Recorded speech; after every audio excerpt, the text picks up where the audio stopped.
for coming out tonight. It's a busy week. We want to thank our own dynamo, Jenny Main, for really organizing this. She's the genius behind it. To get people together in one spot is no small thing. Thank you, Jenny Main. Tonight, as you know, you've heard on a number of occasions, we have 4 alumni here tonight, and we're going to start with Matt Galera 08, go on to Christine Roma of 06, John Cruza of 05, and Quebe Cote of 01. Our first speaker is Matt Galera of 08. You mentioned Dartmouth College, an English major. He's the owner of a creative specialty food company, 2 of them, in fact. He's going to talk to you tonight a bit about his life. Perhaps you can use this, or maybe not. You can decide whether you want to use this. Okay, sure. Yes. Are we doing I'll just go through there. It should just loop, so. Yeah, I put together, can everybody hear me? If I'm not? Okay. Yeah, I just put up a couple photos of, we had this great photo shoot with this really awesome kind of famous food photographer recently. So some glamour shots of the food, just so you don't have to stare at me for the next 10 long minutes. So, right, again, my name is Matt Galera. I was class of 08. I lived in East Hall for 3 years. I actually came to Blair as a repeat sophomore. And I came to Blair, started playing football. Wasn't very good, but I think I tried hard.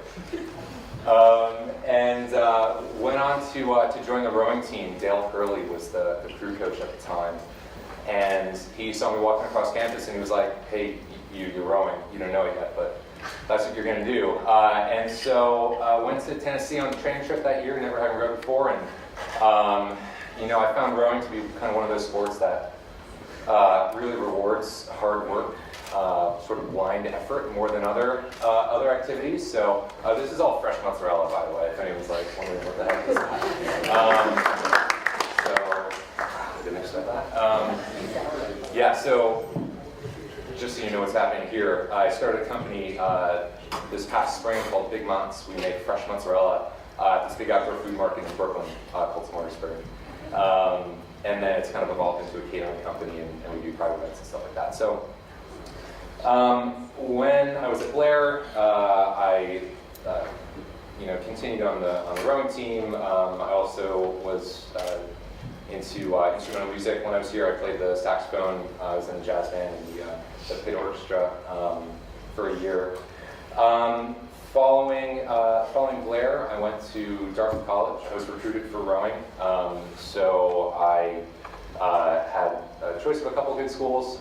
Went to Dartmouth because it represented a program that I thought was building and kind of growing into something great. Really small team relative to Harvard and Cal and kind of other bigger, more famous programs. I was an English major at Dartmouth and continued with music there, and eventually, after graduation, kind of was faced with a couple different choices. I was looking at a lot of very sort of rigid corporate jobs, and I never really felt like a corporate person. And I knew, kind of graduating from school, that I could do.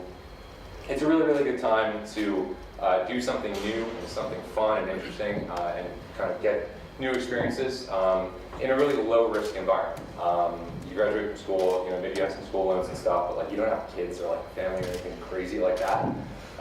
So after graduation, I moved to South Sudan, and I worked for a consulting firm there, working on development programs, food security programs, and kind of interesting aid programs like that. So I did that for about 4 months. Lived in a tent, had malaria, the whole deal. It was really insane. So I moved back home, moved up to Boston, started working in the financial sector actually as a recruiter. So I was working as a corporate recruiter. Realized very quickly that wasn't for me. I was a recruitment consultant, but it was like a very sales-heavy role. Get in at 8 o'clock in the morning on the dot, and just hit the phones and do that all day. So after doing that for a short amount of time, I kind of thought about what I love to do and what kind of keeps me going every day. And when I go home, what do I enjoy doing? And it's cooking. I was cooked a lot in college. I was in a fraternity, so I kind of cooked for the whole house, which was about 70 people. And I kind of took a look at the food business and kind of what the trends are in the food business at the moment, and how what I knew how to do or what I was good at could fit into that marketplace. So went from working up in Boston, moved back home to New York City. I grew up in about an hour away in North Jersey, and started making tomato sauce. Started a jarred pasta sauce company called the Alumni Company. That was about 2 years ago now. And that then evolved into Big Mott's. And Big Mott's is growing pretty quickly. I'm doing it with another Blair grad, class of 2008, his name's Elliot Anderson. And then we have a third guy full-time. So that's kind of the quick sort of summary of how I got to where I am right now. Happy to answer your questions after we meet everybody on entrepreneurship and starting your own business and going to Africa. Yeah, that's that.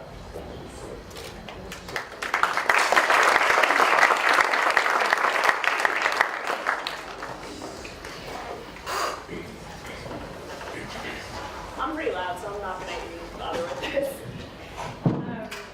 So I am Christine Romer Bacon, which is not a name I use except when I'm at Blair. As you all can guess, I actually married Tim Bacon, who was my advisor, who would be Mr. Bacon's son, Natalie Bacon's older brother. I think that's all the touch points.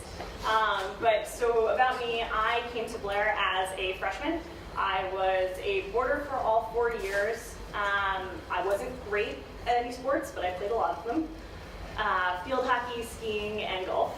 And yeah, Blair was awesome for me. It was really sort of a different period in my whole life. I actually loved Blair so much that I tried to duplicate it for college because I couldn't leave. I was so mad I had to graduate. And so I went to Bates College in Maine, so a small liberal arts school, which was a wonderful experience, if a little bit small by the end. And so I went abroad during my junior year and went to University of Edinburgh. I studied abroad there, and it was in a city, and it just opened my eyes, and it was so great to get out of Maine. And so when I came back, I started thinking about what could get me a job in the city, and I was a little bit lost when I was in college. I had a major I didn't really love, so I was trying to figure out how I could apply that major to a job that I would like. And ultimately, there was a really great alumnus who reached out to me and said he was offering me an internship. And the internship was in Boston, so it ticked the city box for me. And it was in finance, one thing I really had never considered or really wanted to pursue. I was a psychology major at Bates, and I really just never expressed a lot of interest in it. But I went to Boston, and to say I learned a lot that summer would be a huge understatement. So I worked for Royal Bank of Canada, and I got quite the education. And it really changed everything for me. I went back to Bates, I had a clear purpose. At Bates, we have to write a thesis to graduate. So I changed my whole course of my study. I applied sort of an economic bent to psychology and did a behavioral economics thesis. And I started applying for jobs in New York, and that ultimately led me to Bank of America. So unlike Matt, who kind of hopped around and had crazy stories, I'm a little more boring. I've had the exact same job since I graduated college, which I will say I think for most people our age is incredibly rare these days. I started in a class of 800 undergrads that came out of school and started Bank of America. It's hard to nail down the statistic, but I think there's less than 50 of us left. So, there's a lot of turnover and a lot of change. For me, it's never been a job I've actually wanted to leave once I started. You know, I really like having a more rigid structure. I really like knowing, you know, I'm on from these hours and off on these other hours or other days. And I really like the fast pace. For me, I don't deal well with a lot of downtime. So, you know, I really like when the phone's ringing and I got messages blinking at me and, you know, it's chaos and people are screaming. For me, that's an environment I thrive in. It's kind of like being in a dorm and locked. You know, if you can't be in a dorm with 16 different people screaming at you and doors flying and stairs and, you know, everyone's got a problem or an issue. For me, that's my kind of situation, and I can't imagine ever finding another workplace where you kind of have all of those dynamics going on around you. So yeah.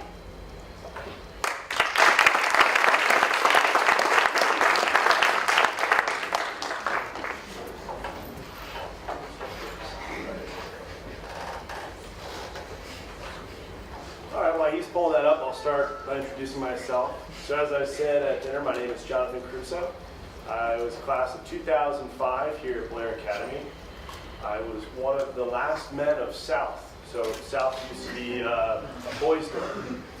And so I guess it was 2001, 2002, that was the last year it was guys. And from that dorm, you got me working in space. Hudson Taylor, who I think has come back to speak with you, he has dinner at the White House like every other month. And Domino Serino is a wine importer-exporter living in Italy. Okay. All right, cool. Yeah. Is this mic even on? No. Now is it? Yes. Didn't seem like it was on. All right. So I work for Lockheed Martin Space Systems Company. I won't go too much into detail now about what that company is, but it's a big defense contractor. It's made up of several smaller companies. I work for a space division, so it does exactly what you think. We send stuff into space. So Orion, which made a lot of big news last year doing its test flight, the replacement for the space shuttle. So that's made by Lockheed Martin. We do communication satellites, spy satellites, launch vehicles, missiles, rockets, everything. That's all within just Lockheed Space. And then there's the rest of Lockheed, which does airplanes and tanks and underwater submersibles and all things like that. So my time at Blair, I was 4 years football, wasn't that good. JV superstar, 1 year baseball, 2 years golf.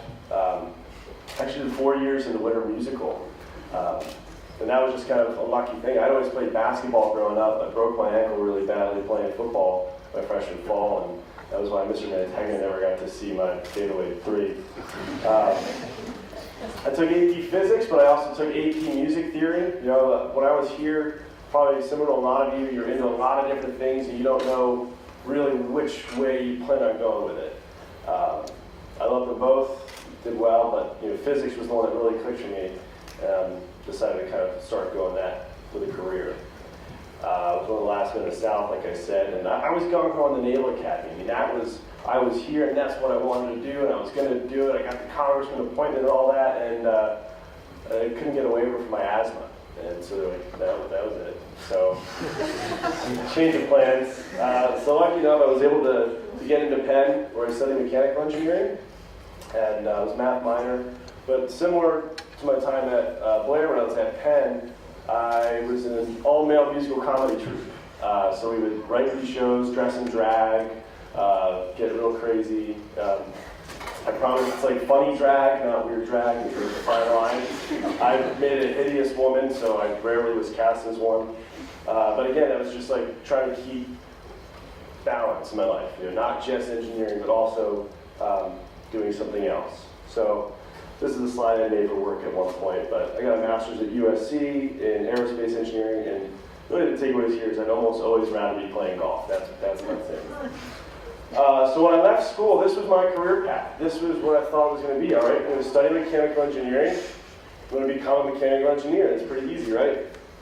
But when I graduated school, that was 2008, 2009. The stock market just crashed. Getting jobs was impossible. So, all right, I couldn't become a mechanical engineer. I couldn't find a job. So I guess become a software engineer. So I got an offer to do software. I was completely underqualified. I mean, I'd seen C++ like once, and here I was going to go like write C++ every day. But a job was better than no job, so that's what I did. So I spent 2 years working on GPS satellites. We're in the simulators group. Like I said, totally underqualified. So I was like, all right, well, let me get a master's in aerospace because mechanical clearly didn't work out. So I did that at USC. My job paid for it, which is great. If you ever have the opportunity to get free education, do it. So I got into a rotational program. I was trying to be a guidance, navigation, and control engineer, which is a specific subset of what we do at Lockheed, where we're going to steer this thing, and we're going to point it that way. So I tried to do that. No, I didn't get that. So it's like, okay. They said if I wanted to be a GNC engineer, I had to have GNC experience. But I didn't understand how do you get that GNC experience if you don't give me a job? So then I was a systems engineer, which, I didn't know what that really was. The systems engineer is developing the whole system. So looking at it at the macro level. So developing initial requirements, conceptual development and architecture, system performance. Do we actually build what the customer wants? Did we test it enough? And all the analysis and engineering that the other groups don't do. So, mechanical team, they're going to design a part, and they're going to figure out how much stress it can handle, and the thermal team is going to design materials to absorb all the heat, but how are we going to fly the thing? Like, what's the trajectory going to look like? And how do we make sure that the thermal team is talking with the mechanical team, and it all comes together as one cohesive system? And that's what a systems engineer does. So I started doing that. I worked on the DARPA Falcon program, which is what you see there. This is a hypersonic glider. It's like a big 12-foot long carbon arrowhead. You drop it off from a rocket on top of the atmosphere. It shoots along the top of the atmosphere, Mach 22. You go from New York to LA in 12 minutes. That was a fun program. That got canceled though. But it's going to come back. It's going to come back. So I spent some time doing that. I was a flight mechanics engineer. Oh, then I finally did get to do GNC, but not anymore. Now I work on intercontinental ballistic missiles for the Air Force. So I've done satellites, I've done experimental gliders, I've done missiles. So I've gotten in the last 5-6 years to do a lot of cool stuff within my company. So that was what I thought I was going to do, and that's what I actually wound up doing. So my takeaway there is career paths aren't straight lines. Be open to opportunities, and the more well-rounded you are, the more of those opportunities will come up. Thank you.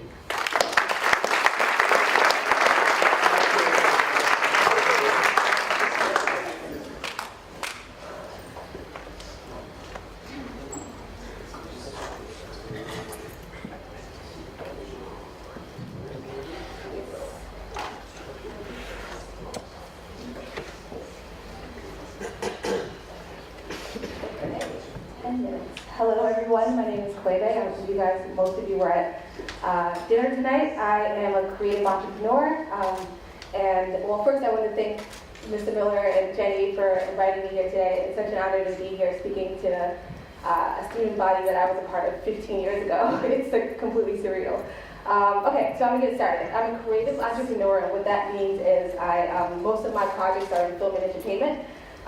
So I'm going to walk you through a little bit of what I do, and then I'll talk a little bit about what my experience was here at Blair, and a little bit about your dreams and achieving them.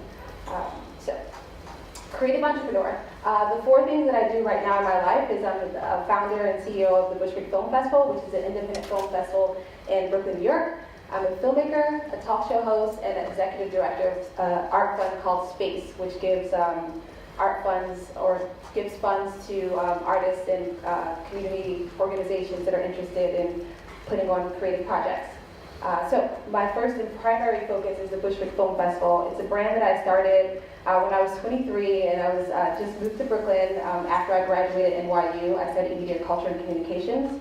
I can shut that, you can see. So basically, Bushwick is one of the most creative areas in America at the moment. It's a lot of new emerging artists and filmmakers, and but there's also like a large population of immigrants. So it's like a very bustling cultural.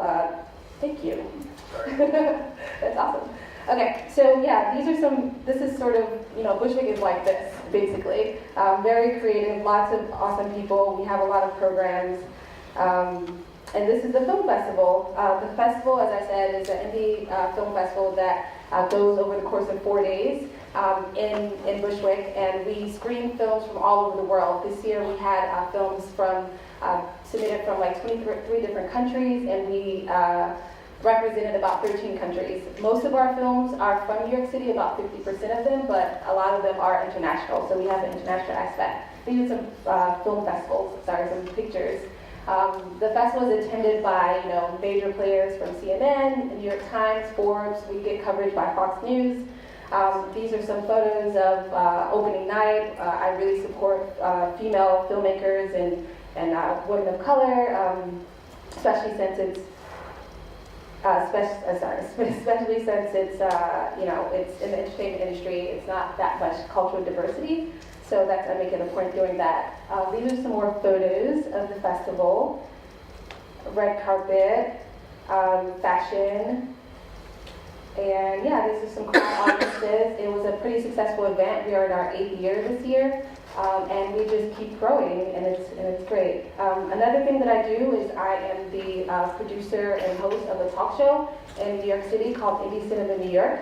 It's a talk show that invites industry professionals to come on. It's a pretty resourceful show to talk about producing, editing, raising funds, anything that you need to do to become a successful filmmaker, basically. This is the show this is our set, basically. We shoot once a month in Brooklyn at Brick Arts Media. These are just my guests. Most of these people are from New York City, and they are, working in the entertainment industry as well.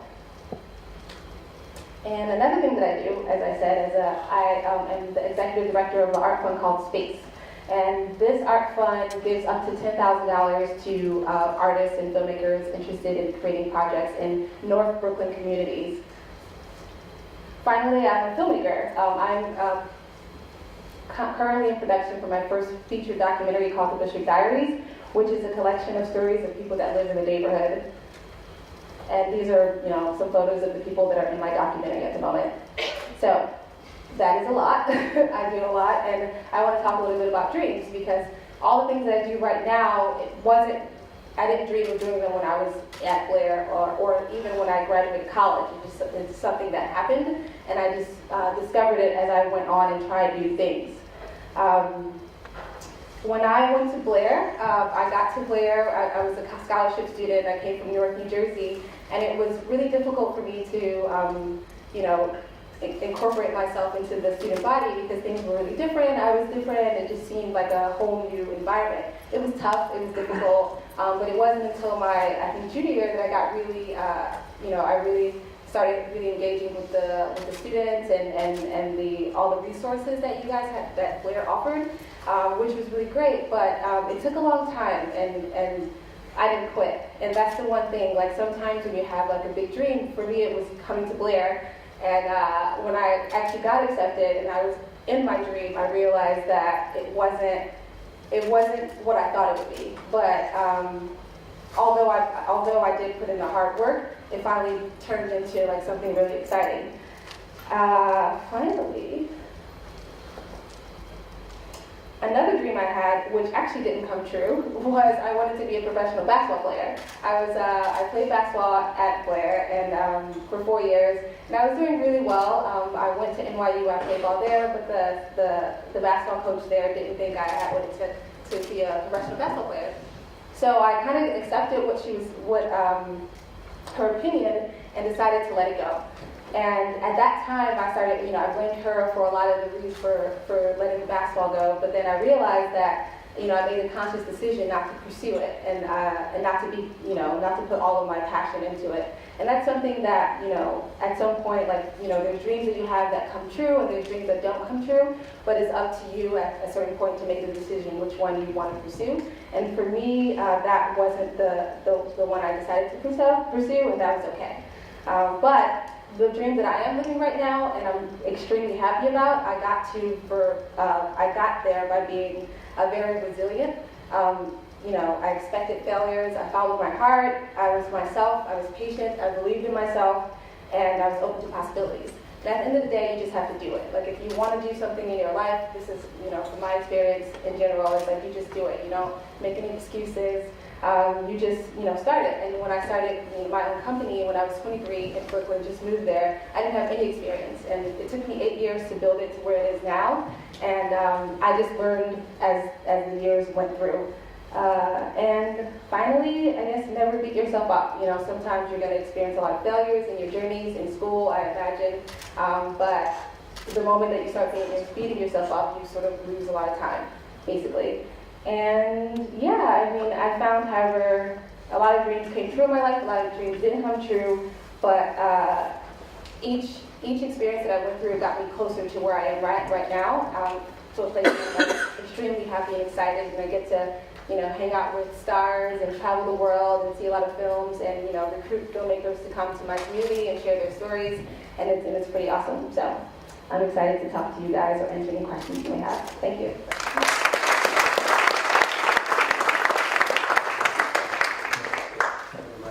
Folks, we're going to have some Q&A. You can direct your question to an individual or a group or 2 or 3 people. Students first. What do we have? Any questions? Anybody or all? No questions. Yeah. I have one really random. Matt, do you still play the saxophone? No, and I wish I did. It just hurts me every day that I don't. I played a little bit in college, but that's kind of one of those things that I wish I was more diligent about keeping up. Because I don't know, I worked really hard at it at Blair, and I just kind of let that slide. And it's a really easy thing to do. It's like really comfortable, like when you're in a small apartment, like not to break out a saxophone and like, try to get evicted, But yeah, I do wish I played more. By the way, he's pretty modest. He was stunningly good on stage with the sax. He was very good. Yeah. I have one for the group. How do you feel Blair prepared you to succeed in your work? Discipline for me.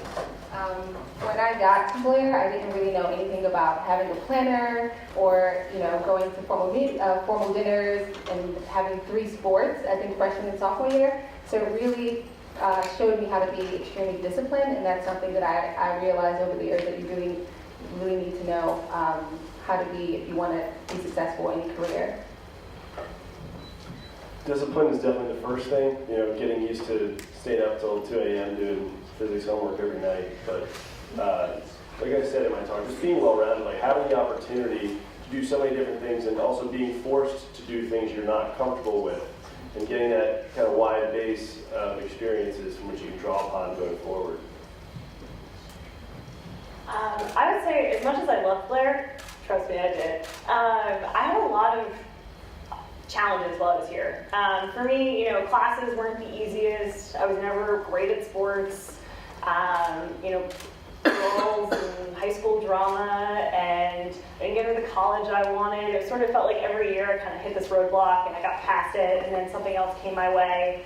And honestly, everything ever since has seemed a lot easier. I don't know if it was just because I had so many hardships. I know in the grand scheme of life they were not true hardships, but I felt like every way I turned at Blair, it was really hard. And then when I got to college, it felt like everything was pretty straightforward comparatively. I felt like I'd really come to face things that were going to be hard for me, and learned what they were and figured out how to work with them. And Blair just made me, like you said, more well-rounded. It felt like I had already come to terms with my shortcomings. I've always felt really strongly that the community at Blair is even more important than kind of what makes up the school itself and what your schedule is and your academic schedule and sports and performing arts and all that. Where I actually found the most value at Blair was staying up until 2 a.m., sometimes doing homework, but most other times, honestly, just hanging out with the other guys in East Hall and talking about starting a business, honestly, and just kind of going through, just kind of having these sort of brainstorming sessions and kind of idea meeting and thinking really hard about, what we want to do, and just kind of talking about movies and stuff, whatever. But I think recognizing the value of the people around you And knowing that you all come from like a ridiculous number of backgrounds and experiences and this huge breadth of talent here, and don't lose sight of that. Sometimes we kind of go to formal dinner and we all kind of put on the same clothes and look very homogenous, but actually this community is made up of really, really interesting people, and you have to work pretty hard, and sometimes that needs to happen at 2 a.m. In East Hall to find those things about your peers that make them special. But if I could give any advice, it'd be work really hard to find those things because it's super valuable. On one of those nights in East, Matt and Bobby Boyle forced me onto Facebook, and here it's continued. Changed my life. They know what I'm doing. Get those friends too. Anyway, another question? Yes. Do you owe your chosen or current career path more to interest, income, or academic strength? I think I might use a different word. I would choose passion. That's where my current career path is in. I mean, when the going gets tough, it's definitely the passion that keeps you moving forward. So if you are not passionate about something, I would suggest that you look for something else. So.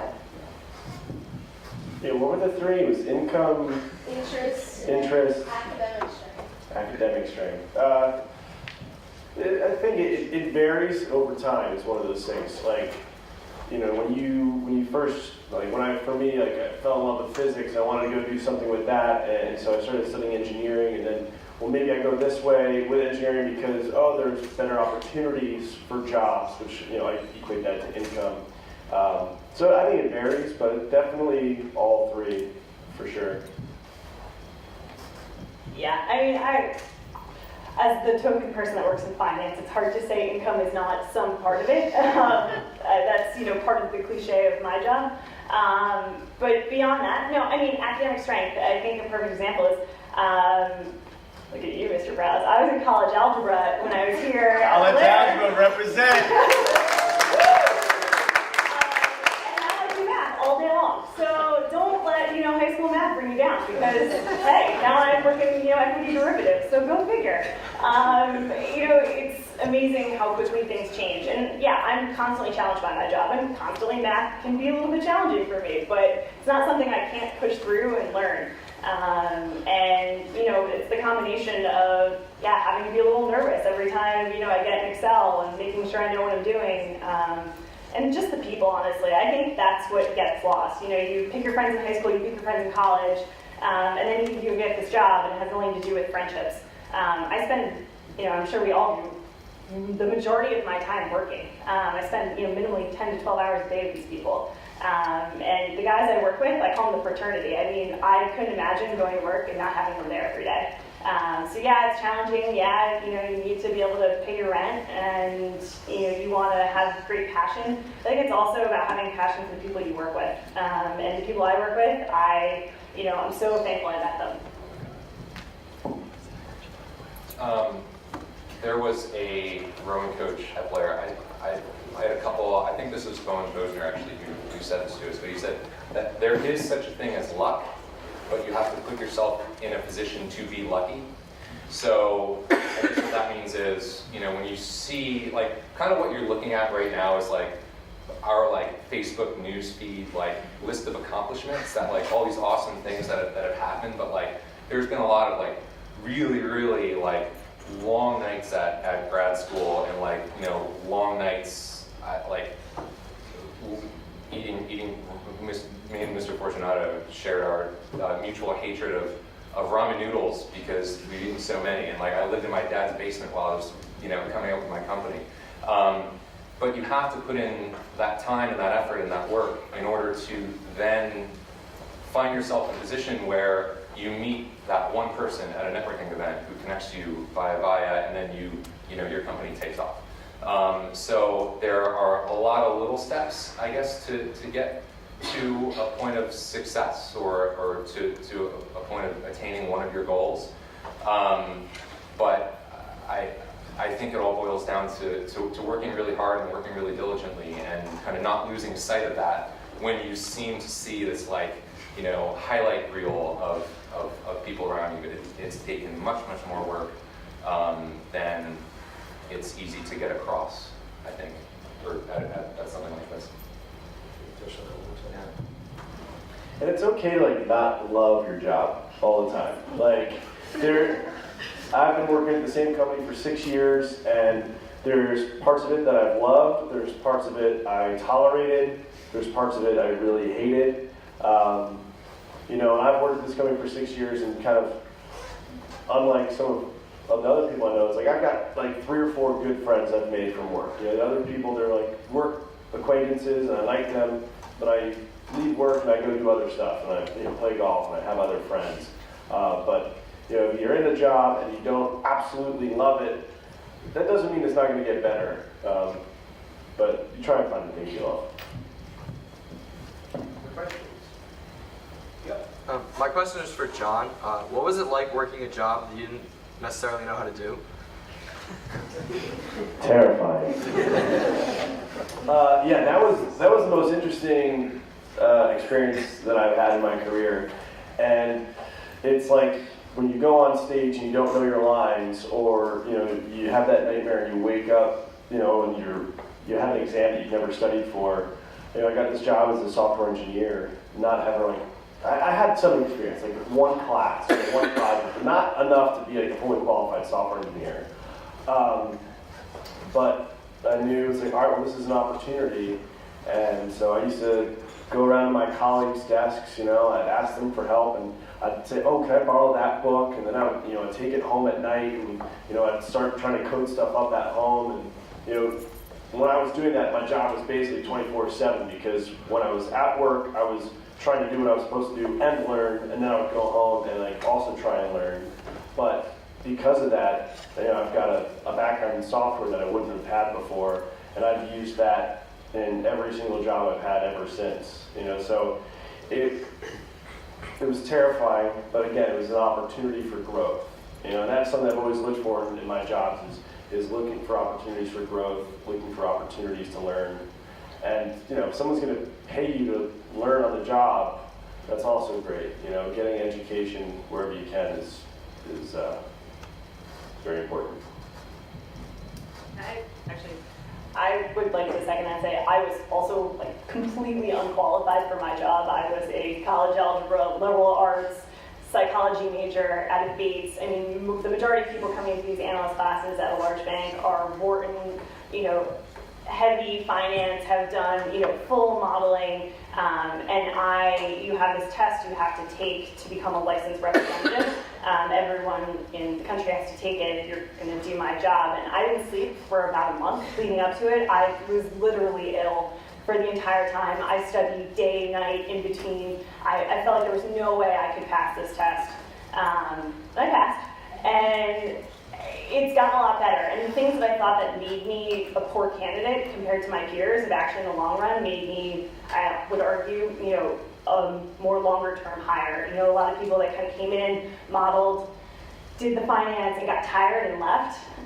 You know, they couldn't talk to people. They couldn't honestly write a full paragraph. That's the other thing you learn. So many people just write bullet points, and you write so many fragments during a day, and you learn most people can't, you know, really write anything. And I know that was something that was stressed so much when I was at Blair, and I got so sick of it by the end of it, and I didn't appreciate it. And I remember someone being my age telling me this exact same thing, so here I am. But just being able to write well is just unbelievable. There's so many people I come across that don't know how to do that, and you know, I think you just need to find your strengths, and even if you feel like you're really unqualified, it's just a matter of applying yourself. Yeah, I think that's a really awesome point, is kind of when you're in a situation where like you're totally unqualified and you don't know what you're doing, think about what you do know how to do, and then express those talents kind of really, really clearly and really well. And that's kind of where confidence comes from. I think that being confident counts for like 80% of your like performance, you know, after graduating, because you'll find out that like no one actually knows what they're doing. Which once you figure that out, it's like a huge relief. And I think think kind of a big source of confidence is like the expression, fake it till you make it. Just like think that, okay, I am good at this, and then like, hey, all of a sudden you just kind of are. Just being more confident at something and approaching something with more confidence. I don't know, it just kind of opens up a lot of new creativity, creative possibilities for you, and yeah, is a good way to sort of kick off a job or a career in something that maybe on paper you're less qualified in, but it really doesn't matter. Other questions? Yes. Matt, I know that Elliot just quit his full-time job to work full-time in Big Lots. Yeah. How do you know, or how do you feel when the right time is to take some risks? Yeah, awesome question. So, like I said before, I felt for me personally that the stakes are super low right now, that I can just kind of go out and provided that I can back up the idea with like a reasonable plan, and it's like a solid business plan, and there's a path to it, just go out and kind of do it. For Elliot, it was a little bit different. So we started working together back in March of this year, and he was on a very clear career path, working a very corporate job. He worked in construction finance for a big construction company, but he kind of always had this bug for entrepreneurship. And he's sort of a very entrepreneurial guy and sort of thinks the same way that I do. If there's an opportunity in the marketplace to do something, hey, why aren't we doing it? So, if you can sort of identify something in that society needs, or that there's a place for it, and either you're not excited about what you're doing, or there's no kind of clear path forward, maybe it's a pretty good time to kind of, take the leap and just sort of do it. On the other end as well, there is a place for just sort of putting your head down and, powering through like all the spreadsheets that you have to do at your sort of menial job. And it's important to gain that experience and understand how businesses work and how companies work, and not feel like, if you're not working at your dream job, not feel ashamed about it, because like we all have to work at like really hard, terrible jobs sometimes in order to get to the thing that we want to do. Yeah. Okay. So. Other questions? Yeah. Matt, what do you do every day? No, I don't mean that flippantly. I just, it's easy when you go to an office, but as an entrepreneur and a small business owner. It's super hard to decide what to do every day. So, like, owning a business means that if you take a day off, the business just stops. Like, there's nobody there to back you up or to like continue to do sales or anything. So like you kind of have to stay on it all the time, and your time is really valuable. So I think a really important thing to do, and I could be much better at this, is waking up and kind of making lists, okay, and saying like, okay, what do I need to do today to drive my business forward? Whether that's spend an hour and a half responding to emails that I haven't responded to in a week, or shipping orders of sauce, or going and getting in the kitchen with my chef and doing recipe testing. I guess allocating all the hours that I have pretty carefully and being, sort of diligent about those hours, and making sure that everything that I do is kind of pushing the boundaries of what the business is doing, kind of pushing that forward. One of the things that bring you back to Blair, I bet you guys were excited and happy when you got the call from Mrs. Main, and talk about why.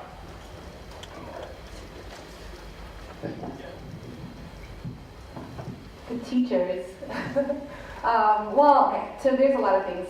Blair is so beautiful. The campus is amazing. Every time I come here, I can't believe I used to walk around freshman year being angry at I don't know what. Yeah, the teachers, the campus, I mean, just realizing what a great opportunity that I was given to be here. I came here on a scholarship, and it was, Blair, we all know, is like really expensive. So having, it felt like a blessing. So I just feel so grateful for all the resources and all the help that all the teachers gave to me in my classes, my coaches, of course.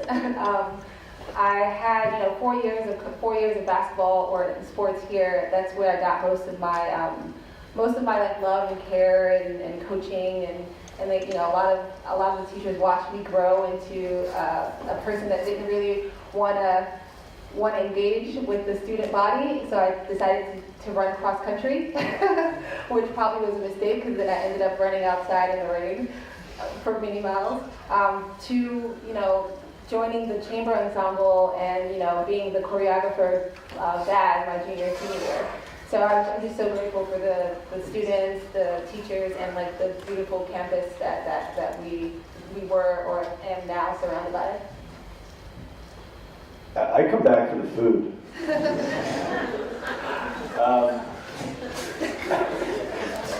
Just kidding.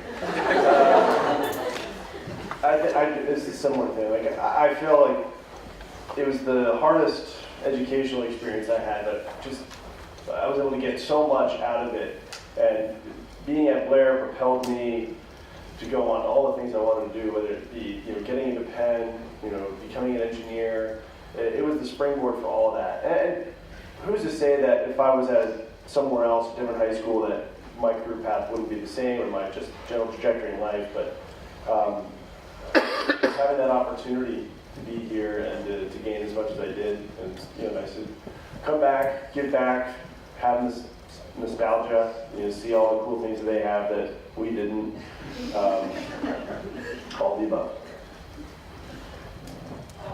Yeah, I mean, I'm not going to say anything that anyone hasn't said already before. Blair's like home for me. It was a place, it's unlike anywhere else I've ever been. College is a very different experience, and everyone tells you that when you're here, but you don't appreciate how unique it is. The fact that there's still teachers I can see, and maybe I haven't seen them in a couple years, and it's like you just fall right back into, the comments that I used to give Mr. Browse when I walked down the stairs at Locke, and, Mr. Sykes telling me to can it, and it's like you never even left. You go right back into sort of that familiarity, and it's really unique. It's not your family, it's not your coworkers, it's this extended friend family. It's hard to explain, but especially, even today, literally as I was driving here, a girl who graduated 2 years ago emailed me saying, I saw you on the Blair website and Mr. Bacon was my advisor, he gave me your contact information, can you get on the phone, can we talk about finance? And I was like so fortuitous, but it's just such a great story, and I was honestly so happy that it happened because I could interject that tonight. But it's amazing that still happens. And you see Blair people. I saw a girl that was a year younger than me on the subway. I attacked her. She was like, "Who is this crazy girl coming at me?" And I was like, "Orlana, like, hey, we lived in Locke together." And you just have those moments, and it's such a tight community.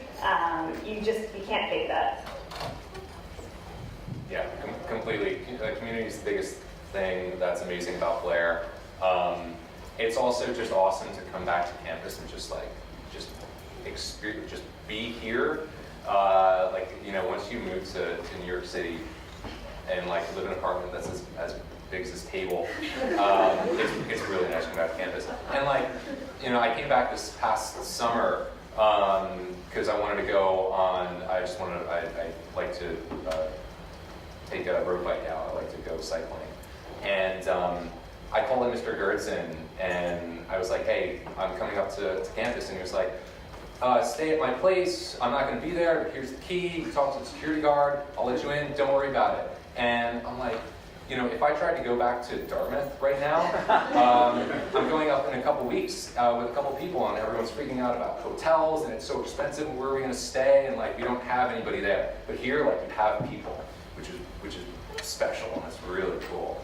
And it's going to be hard to find that at other points in your life. On that note, maybe we'll wrap it up and come up if you'd like to speak further with any four of them. Thank you.